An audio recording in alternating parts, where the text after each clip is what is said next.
John Hodiak gripped the cold iron of his rifle as the last light slipped behind the jagged Arizona cliffs. The silent dusk carried tension like a taut wire.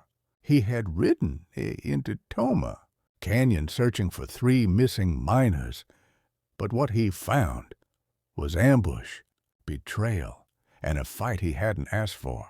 The canyon floor was a maze of rocks and shadowed gullies, perfect for hiding men with murder in their eyes. Hodiak crouched behind a boulder, sweat mixing with dust on his brow. A bullet cracked past his ear, too close. Someone shouted his name, a voice thick with hate.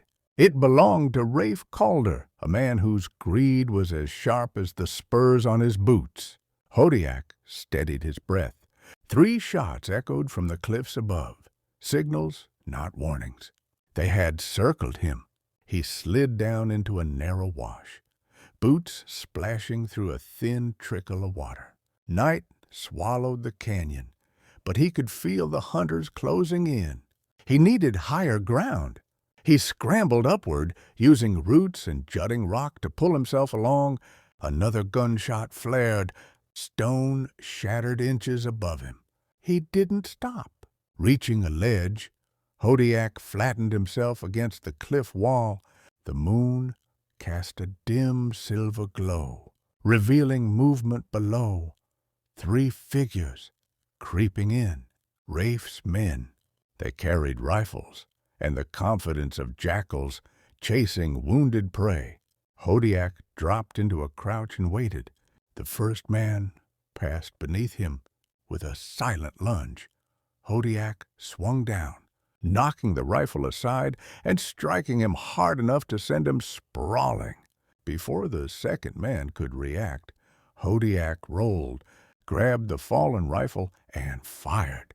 The shot echoed like thunder. Rafe cursed from the shadows. "You should have stayed out of this, Hodiak." Hodiak rose slowly, chest heaving. "You murdered those miners for gold dust." "I'm ending it." The final showdown came quick. Rafe charged through the moonlight, firing wildly. Hodiak waited for the single clear moment, then squeezed the trigger. Rafe's gun clattered to the rocks, and he fell to his knees. Silence reclaimed Toma Canyon. Hodiak stood alone, battered but unbroken. Dawn would bring the lawmen.